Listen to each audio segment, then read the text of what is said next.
大家好啊，我係 Tiffany， 今日同大家分享嘅湯水就係猴頭菇、栗子、麥冬、紅蘿蔔湯。我哋先睇睇材料嘅份量先啦。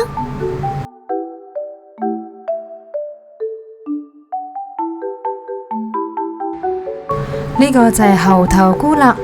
猴頭菇係一種高蛋白、低脂肪、含有豐富嘅礦物質同埋維生素嘅一種非常優良嘅食材，具有護肝、補肝嘅功效。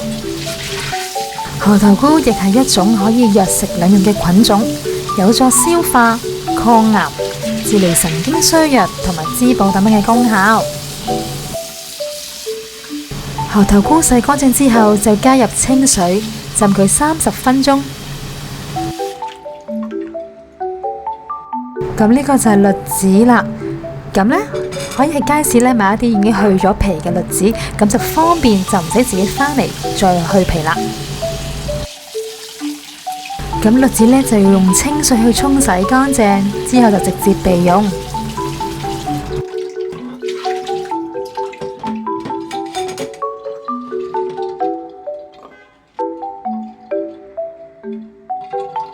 呢個就係麥冬，麥冬具有抗疲勞、消除自由基同埋提高細胞免疫嘅功能，以及有助降血糖嘅作用㗎喎。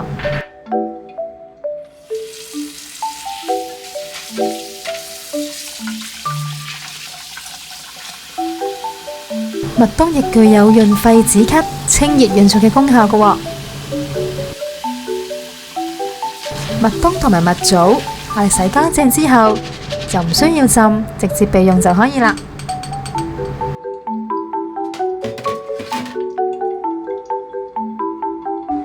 呢個就係紅蘿蔔啦。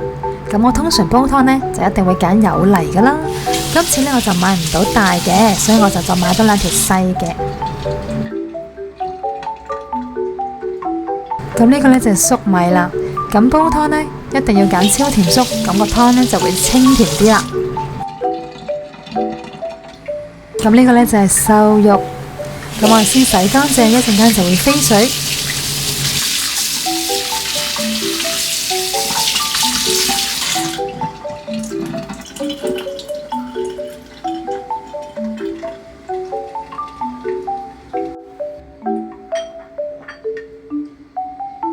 咁呢個猴頭菇呢，就已經浸咗15分鐘，我而家就換一換水。咁換完水之後呢，再浸多15分鐘就可以啦。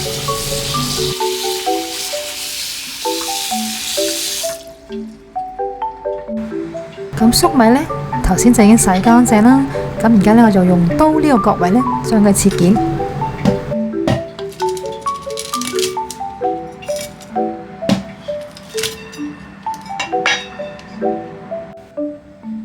咁紅蘿蔔呢，就已經洗乾淨啦。咁而家呢，我將佢頭尾切走唔要。咁紅蘿蔔煲湯呢，我通常呢都會係連埋皮一齊煲啦。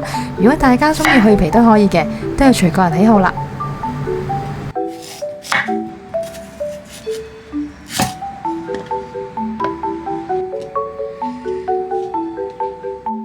咁猴頭菇呢，就已經浸咗30分鐘啦。咁而家我將啲水倒咗佢先。跟住我哋用雙手將猴頭菇裏面嘅水分擰乾佢。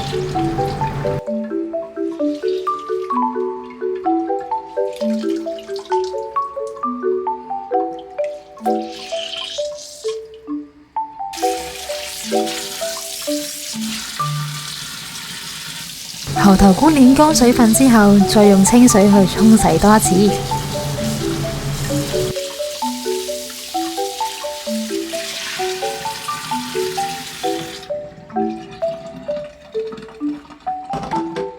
然後再用雙手再一次將猴頭菇裏面嘅水分擰乾佢。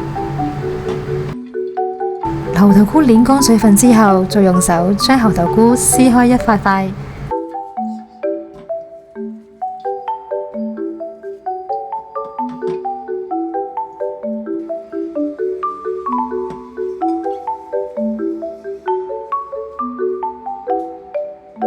瘦肉就凍水落飛水。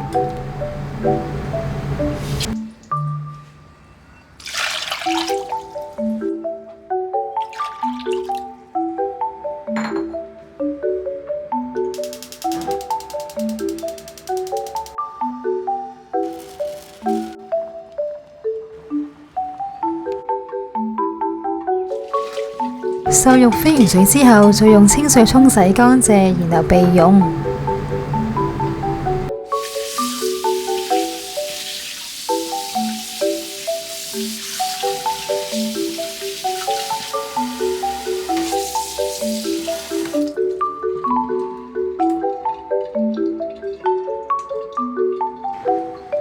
如果所有材料都準備好嘅話，就可以將全部材料放入個湯煲裏面。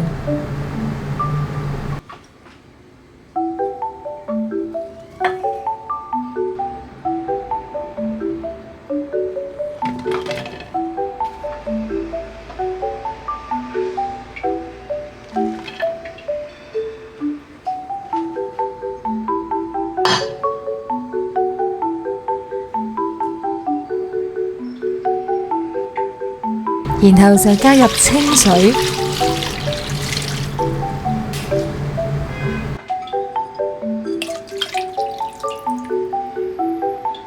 最後就冚蓋煲個2個鐘，煲好前15分鐘，加入鹽就可以啦。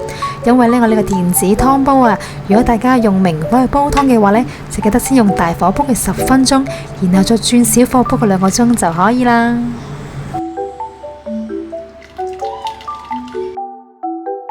今日同大家分享呢個猴頭菇栗子麥冬紅蘿蔔湯就已經煲好啦。如果大家有興趣想知道每一款材料嘅功效嘅話，就可以睇翻呢條片下邊嘅資訊欄就可以睇得翻噶啦。如果大家中意我哋呢條片，記得俾個 like 同埋訂閱我哋嘅 channel 啦。咁下次再同大家再見，拜拜。